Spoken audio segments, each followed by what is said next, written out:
What I think as a female and in a Marwari family, ladies लोग को, female लोगों को शादी के बाद कहीं काम करने, जॉब करना अलाउड नहीं था। So how was the initial time of the first job that you took up? मेरे पापा भी इनकम टैक्स का वर्क करते थे, तो घर से मेरी ट्रेनिंग तो 11-12 से स्टार्ट हो चुकी थी। मैंने क्लासेस नहीं करी एक भी। Okay. इंटर में भी नहीं करी, फाइनल में भी नहीं की। Okay. मेरे एम्प्लॉयर ने ही मुझे मोटिवेट किया कि you can do without classes, why you are wasting time in classes.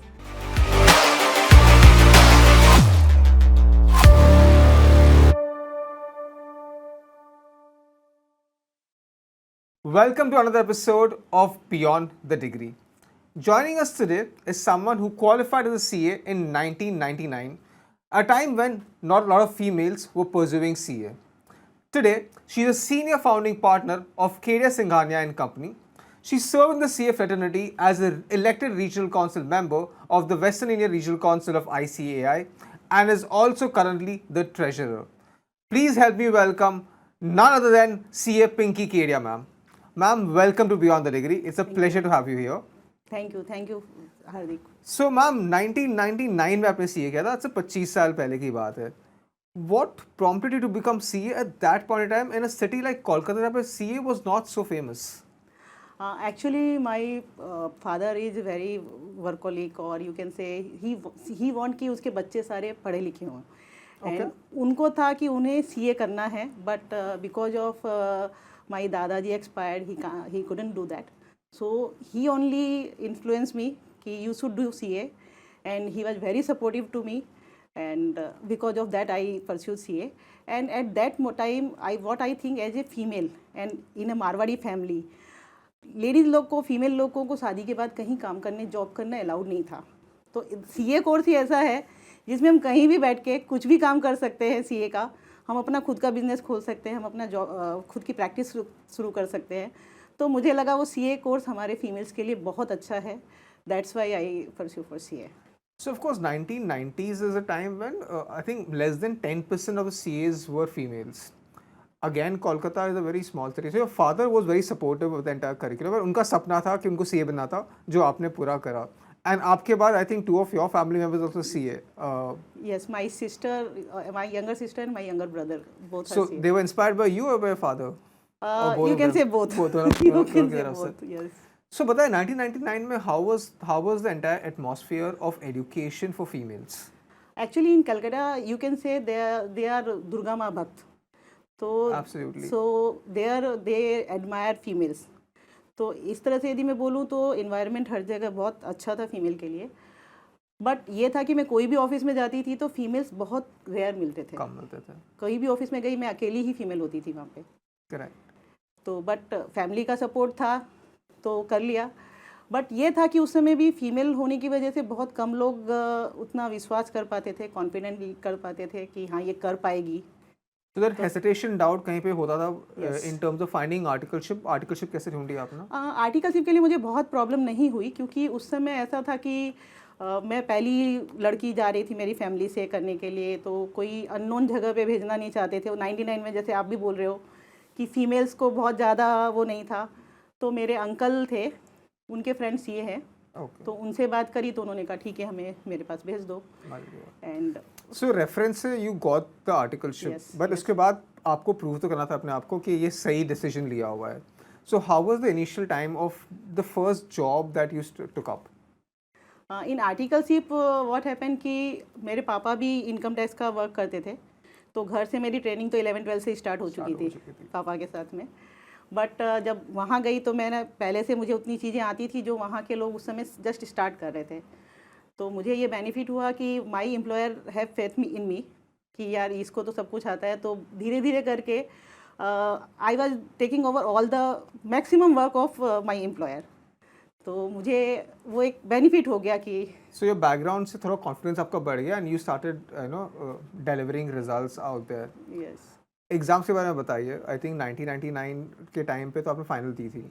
How was the 3 years journey of appearing for examinations, classes वगैरह करना? How was it? मैंने क्लासेस नहीं करी एक भी। ओके। इंटर में भी नहीं करी, फाइनल में भी नहीं की। ओके। क्योंकि पहले तो ये था कि एक तो पैसे की भी प्रॉब्लम थी हमें उस समय, फाइनेंशियली थोड़ा पापा को लॉस हो गया था, तो फाइनेंशियली प्रॉब्लम थी। एंड दूसरा फिर मेरे एम्प्लॉयर ने ही मुझे मोटिवेट किया कि you can do without classes, why you are wasting time in classes. Okay. And दूसरा मुझे ये हुआ जब मैंने अपने ऑफिस में देखा जो क्लासेस करके भी वो 2 सेकेंड टर्म थर्ड टर्म दे रहे हैं, पास नहीं हो रहे, तो मुझे लगा जब क्लासेस करके भी 2-3 टर्म लगने हैं तो मैं खुद की ही प्रैक्टिस, खुद के तरफ से ही कोशिश करूं, खुद से ही पढूं, लॉजिक्स क्या है वो समझूं चीज़ों के। यदि नहीं हो पाई और कितने मार्क्स आते हैं उस पर डिपेंड करेगा कि अगली बार मैं क्लासेस लूँ कि नहीं लूँ। नहीं करना, so self study was Yes, the self motto. But study. कभी क्लासेस के बारे में सोचा नहीं आपने? नहीं बिल्कुल भी नहीं।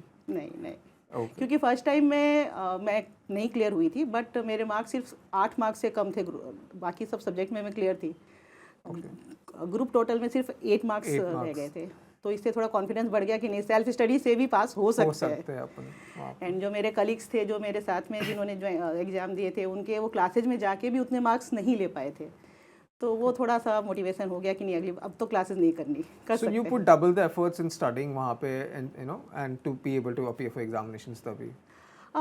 डबल नहीं बोल सकते, but what my strategy was कि मैं खुद से कोई भी सम, जैसे प्रैक्टिकल्स भी होता था ना, तो उसका मैं लॉजिक समझने की कोशिश करती थी कि ये क्यों है, ये फार्मूला बना है तो क्यों बना है, Correct। बिकॉज आई कांट रट्टा मार, आई कांट डू कि रट के मैं फार्मूला जा ही नहीं सकती, नहीं तो मैं वहाँ भूल जाऊँगी। तो वो फार्मूला क्यों बना है, उसके पीछे लॉजिक क्या है, वो मैं समझने की कोशिश करती थी। एंड प्रैक्टिस के लिए उस समय वो 10 ईयर्स मॉड्यूल्स आते थे, उससे प्रैक्टिस कर लेते थे। फिर मेरी फ्रेंड्स वगैरह जो क्लासेस करते थे उनसे मैंने उनके क्लासेस के वो नोट्स नहीं लिए, बट एक्सरसाइज के लिए उन्हें जो सम्स मिलते थे ना, प्रैक्टिस सम्स, तो you should practice and all of that.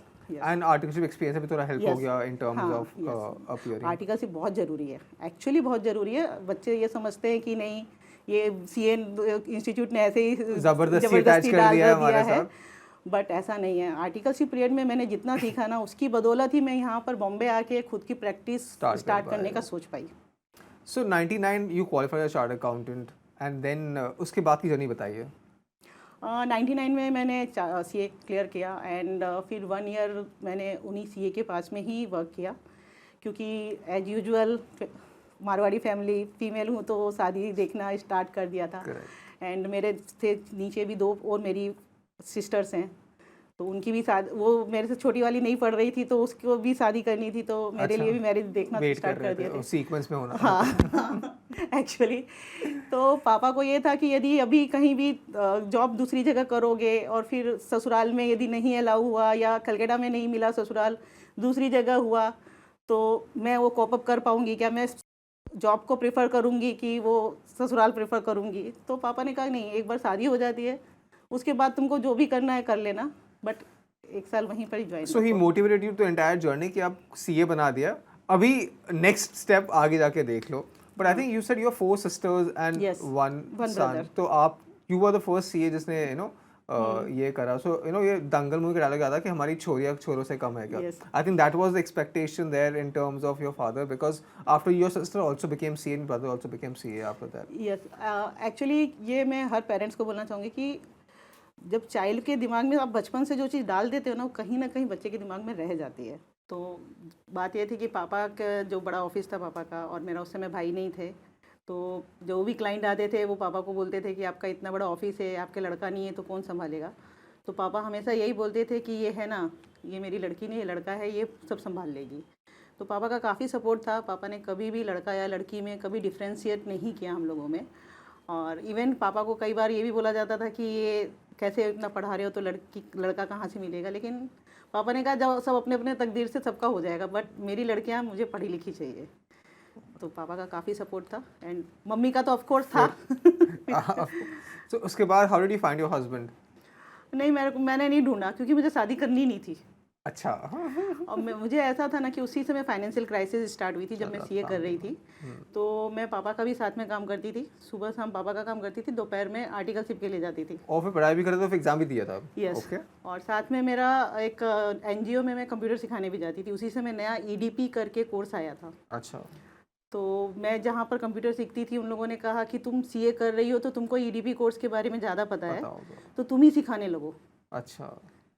तो मैंने वहाँ पर सुबह शाम 1-1 घंटा ईडीपी कोर्स सिखाने भी जाती थी। तो था ये सब चीज़ें का चैलेंज था, लेकिन ठीक है, ये मन में था कि नहीं कुछ तो करना है, और उस समय पैसे की थोड़ी क्राइसिस थी, तो बोल के फिर पापा के साथ पूरी वो थी। तो मुझे ये था कि यदि मेरी शादी हो गई तो पीछे से घर पापा पे को अकेले पड़ support कौन जाएंगे, करेगा? सपोर्ट कैसे करूँगा। और उस समय भी ऐसा था कि ससुराल चली गई तो ससुराल वाले मैके वालों करने देंगे, को नहीं देंगे। सपोर्ट करने देंगे नहीं देंगे, वो भी एक चैलेंज होता था। तो कहीं ना कहीं ये था कि नहीं, मेरे को पापा के साथ रह के पापा की हेल्प करनी है, मेरे को सपोर्ट करना है, इसलिए मुझे शादी नहीं करनी थी। बट हमारे एक रिलेटिव थे रिलेटिव्स बड़ा सपोर्ट कर रहे हैं आपको। यस यस, इसीलिए मैं हमेशा बोलती हूँ कि साथ में सब मिल के समाज में रहेंगे तो काफ़ी अच्छा रहता है। तो वो मुझे अपनी बेटी के जैसे मानते थे, तो वही लेके आए थे इनको।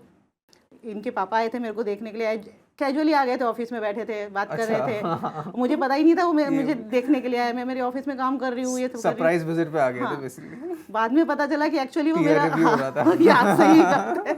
और मैं कैजुअली जवाब दे रही थी, मुझे समझ ही नहीं आया था कि वो मुझे देखने आए। क्या है? एंड उस समय मेरे हस्बैंड यहाँ बॉम्बे में सीए कर रहे थे। तो तो आप उनके पहले सीए बने हो? यस, एक साल अच्छा, पहले। ओके। बट ये था कि फैमिली काफ़ी पढ़ी लिखी थी, सुलझी हुई थी। एंड इनसे भी, मेरे हस्बैंड से भी जब बात की तो उनके भी काफ़ी ऐसे थे, सुलझे हुए विचार थे। तो ऐसा कभी कभी ये डर लगता था कि ऐसा नहीं हो कि लोग बोले कि नहीं बीवी ज़्यादा पढ़ी लिखी है, क्योंकि ये सब चीज़ें पहले बहुत ज़्यादा वो डिस्कशन होता था, डिस्कशन बहुत होता बार। था।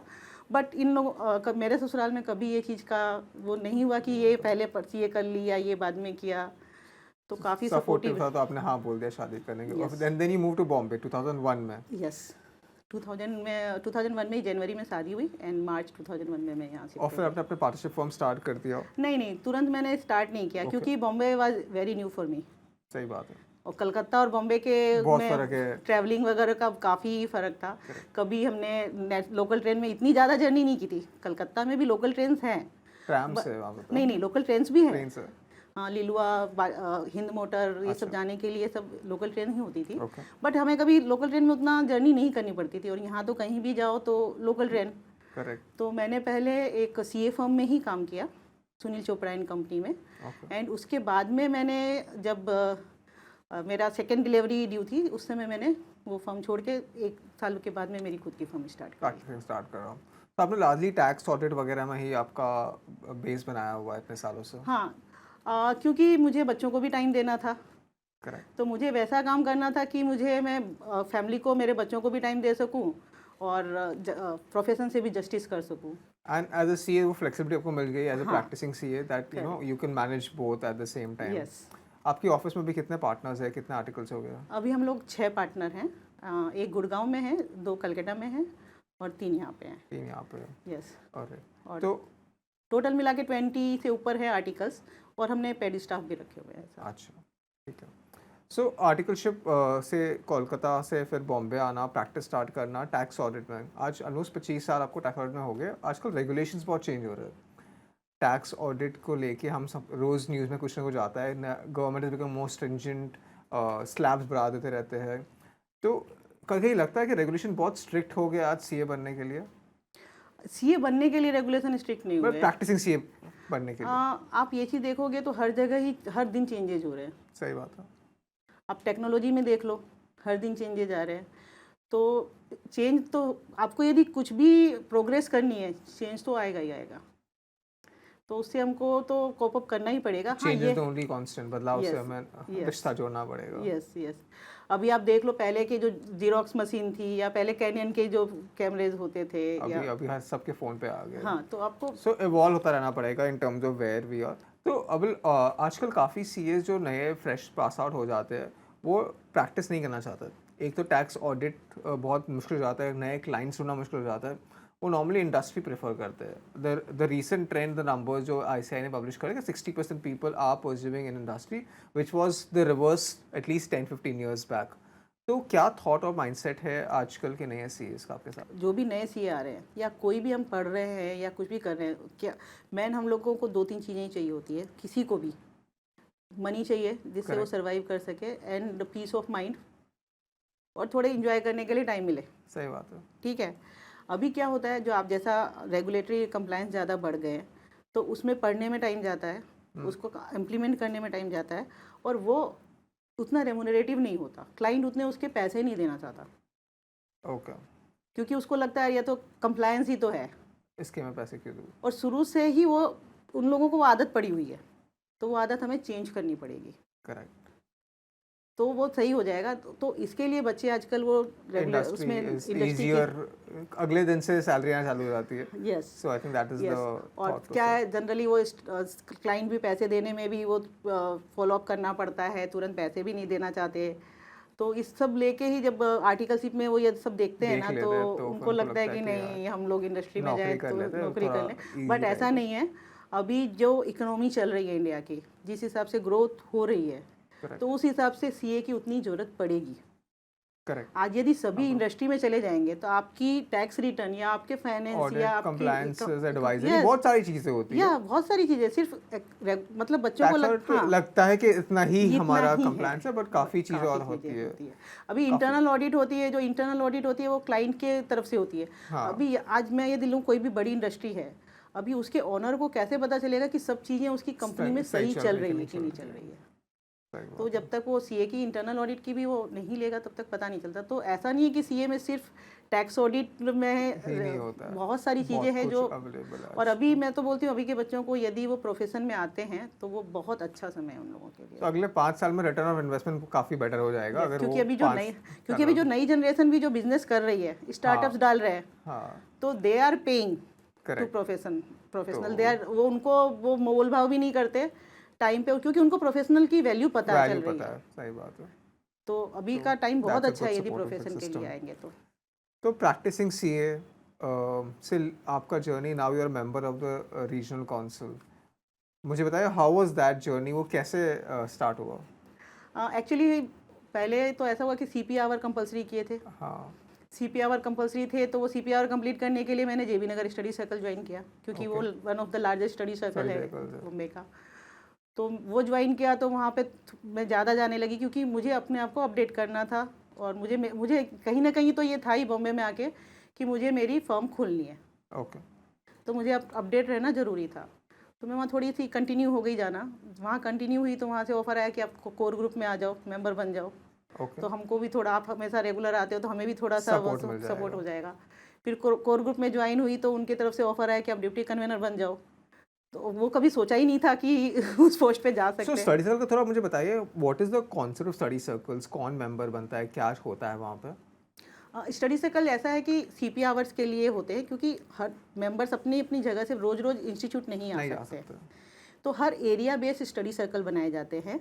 वहाँ के एरिया के जो भी सीए हैं, या जो यदि जेबी नगर स्टडी सर्कल है तो ये नहीं मतलब है कि जेबी नगर के ही सीए वहाँ पर बन सकते हैं। कोई भी मेंबर बन सकता है यदि उनको वहाँ अच्छा लगता है तो वहाँ पे सीपी आवर के लिए मीटिंग्स होती है। सो लोकल कम्युनिटी ग्रुप जैसे बन Yes, जाता है yes. नॉर्मली सीएस का, वहाँ पे वो इवेंट्स एक्टिविटीज वगैरह करते हैं, लर्निंग सेशंस यस, लर्निंग वैसे स्टडी सर्कल बेसिकली जैसे हम पढ़ाई के वक्त स्टडी ग्रुप बनाते थे, हाँ वैसे ही वैसे ही यहाँ पे हो जाता है। सो बताइए, so you became the co convener. फिर उसके बाद मैं कन्वीनर बनी, तो I was the first lady convener of JB Nagar study circle, and at that time there was more than 1500 CA members. ये कौन साल की बात है? ये 2015-16 में। तो उस समय करके फिर मैंने बंद कर दिया था कि ठीक है हो गया, बहुत हो गया। फिर किसी ने बोला कि नहीं, एक कुछ तो लेडी का हमें लीडरशिप या रिप्रेजेंटेशन WRC में भी चाहिए। ओके। देन उन लोगों ने मुझे थोड़ा और पुशअप किया, परसुएट किया था। हाँ। So 2018 is when you ran for the elections for the Yes. first time, और उस साल आप इलेक्शन नहीं जीते थे। यस। कितने वोट्स आए थे आपको इस साल? बहुत ज़्यादा से तो नहीं हारी थी। अच्छा। बट हार गई थी वो, एक महीने नहीं रखता कि एक वोट से हारूँ चाहे 2 से वो तो ठीक मतलब वो है। बट हाँ, बहुत कुछ उसमें सीखने के लिए, लर्निंग के लिए बहुत कुछ था कि लोगों को थोड़ा पहचानना समझ में आया, और उसकी वजह से थोड़ी नेटवर्किंग भी बढ़ी, और लोगों से जाके कैसे बात करनी है, अपने आप को कैसे रिप्रेजेंट करना है, कैसे वोट मांगना कैसे, है, हाँ ईमेल एसएमएस कम भेजने हैं। यस, तो वो सब थोड़ा सा सीखा। नहीं, उस समय भी मैंने ईमेल एसएमएस ज़्यादा नहीं भेजे थे, क्योंकि फर्स्ट टाइम था तो उतना आइडिया भी नहीं था कि कैसे करना है। 1-to-1 ज़्यादा मिली थी। बट हाँ, लेकिन ये सब चीज़ें लर्निंग हुई कि थोड़ी नेटवर्किंग भी हुई, मुझे बहुत अच्छे लोग भी मिले जो मेरे कोर कमेटी में ज्वाइन हुए मेरे साथ। मुझे ये भी थोड़ी अच्छी फीलिंग आई कि इतने लोग मुझे जानते हैं, मुझे सपोर्ट करते हैं। ओके। तो वो मैं कभी उस चीज़ से रेगरेट नहीं हुई कि मैं उस समय हारी। अच्छा, okay. Then 2021, I think 3 years is a long tenure. बताइए उस 3 साल में आपके साथ क्या हुआ? उन 3 साल में तो कोरोना भी आया बीच में, हाँ, और उस कोरोना के बीच में ही मुझे कैंसर भी हुआ था। ओके, एंड जिस समय कैंसर डिटेक्ट हुआ उसी समय मेरे फादर इन लॉ एक्सपायर हुए, ओके, तो मेरी उस समय सर्जरी नहीं हो पाई। अच्छा, एंड फिर नोट काफ़ी बढ़ गई थी, तो मुझे कहा गया कि अब 4 केमो होंगे, उसके बाद में सर्जरी होगी। सर्जरी हो पाएगी। तो 4 केमो लिए। फिर जब सर्जरी की डेट आई उसके पहले दिन मेरे पापा एक्सपायर हो गए। ओह, देन माई मम्मी टोल्ड कि नहीं, अब तो तेरे को सर्जरी पहले करवानी है, और पहले अब rest तू नहीं ले वापस सकते। यहाँ कलकत्ता मत आ, पहले सर्जरी करवा के आ। फिर फिर उसके बाद में फिर 4 केमो हुए, रेडिएशन हुआ। फिर फर्स्ट जुलाई को मैं सीए इंस्टीट्यूट गई, बाहर निकली। अदरवाइज हॉस्पिटल टू घर, घर टू हॉस्पिटल, खाली वही चल रहा था। तो फर्स्ट जुलाई को जब सीए इंस्टीट्यूट गई, वहाँ से लोगों ने मुझे बोला कि नहीं, तुझे आना चाहिए, तू खड़ी हो इलेक्शन के लिए। तो आप तब तक रिकवर पूरा हो चुके थे या अभी भी चल रहा था treatment? नहीं, मेरा ट्रीटमेंट कंप्लीट हो चुका था। ओके, ट्रीटमेंट कंप्लीट हो चुका था, बट मुझे वो वैक्सीन नहीं लगी थी कोरोना की, क्योंकि ट्रीटमेंट के बीच में वो वैक्सीन नहीं लगा लग सकती सकते थे, थी। और ये भी था कि रेडिएशन कंप्लीट होने के 1 महीने के बाद ही फर्स्ट वैक्सीन लग सकती वैक्सीन थी। लग सकती है। तो वो एक चैलेंज था कि मैं कहीं जा नहीं सकती थी उस समय, किसी से रिस्क मिल नहीं बहुत सकती ज़्यादा थी। था, इम्यूनिटी काफ़ी वीक हो इम्यूनिटी गई वीक थी, तो मैंने कहीं भी उस समय मैं कहीं भी किसी के पास भी नहीं गई, नहीं जाते बहुत थे। कम जगह गई। तब से फ़ोन से ही बात कर करके मैंने वोट मांगे ज़्यादातर, अच्छा। और लोगों ने सपोर्ट किया। तो So that, I mean, despite all challenges in that 1 year, you managed to win election, get elected as a regional council member. तो वो feeling कैसी थी? I know the voting count process almost 1 हफ्ता चलता है ICI एक का। हफ्ता नहीं, 15 दिन चलता है, कम से Preferential कम voting भी। system होता है, and you know it's a long process वहाँ पे। But how was the feeling जब आपको पता चला कि आप elect हो चुके थे? सबसे पहले मुझे जो फीलिंग हुई जब नाम आया कि हाँ ये हो गई, तो सबसे पहले मुझे यही फीलिंग आई कि शायद मेरे फादर इन लॉ, मेरे फादर जो होते यहाँ पे तो शायद यस, तो शायद उनकी कोई शक्ति है जो मैं जीत गई, जो मैं कहीं भी नहीं गई और फिर मैं जीत गई सिर्फ फ़ोन कॉल पे। तो कहीं ना कहीं उन्होंने ऊपर से कहीं साथ दिया है, मुझे सपोर्ट दिया है। एंड खुशी तो हुई कि चलो एक मैं किसी के सामने भी, या कोई भी फीमेल के सामने, या जो भी कैंसर पेशेंट हैं उनके सामने एक एग्जांपल रख सकती हूँ कि this is not end of the life. हाँ, बहुत बार ये होता है कि एक बार कोई सुनता है कि कैंसर हो गया तो they start looking at you with lot of pitiness कि सॉरी। यस, पर बट आप बताइए what was you fought all of that? आपको शायद पता हो कि नहीं हो, मैंने 2021 तक जब मैं इलेक्शन लड़ रही थी ना, उस समय तक भी मैं इलेक्शन जीती, तब तक भी बहुत ही कम लोगों को, मेरे सिर्फ सराउंडिंग वालों को ही पता था कि मुझे कैंसर हुआ। मैंने कभी भी वोटिंग के लिए ये चीज़ यूज ही नहीं किया कि मुझे कैंसर हुआ है और मैं कैंसर से फॉट हो गया हूँ, क्योंकि मुझे उस बेसिस पे नहीं चाहिए था वोट। इलेक्शन आपको उस वक्त। यस, तो हाँ, लेकिन लोगों का रहता था, मतलब जब बाद में पता चला तो उन्हें हाँ रहता था कि इवन कई लोग तो ये भी बोलते थे यार, तो जिसको पता चला यदि 1-2 जनों को, तो ये भी बोलते थे ये सब होके आई है तो अभी फैमिली संभाल, घर संभाल, इसमें क्यों, इस सब में क्यों पड़ रही है, नेतागिरी में क्यों आ रही है। तो that's a very important question. आप 3 साल पहले रीजनल काउंसिल में आए थे। Why there are around 50 applications हमेशा होते हैं रीजनल काउंसिल WRC? 45 थे उस समय। What is the return on investment for all these council members जो इलेक्ट होके आते हैं?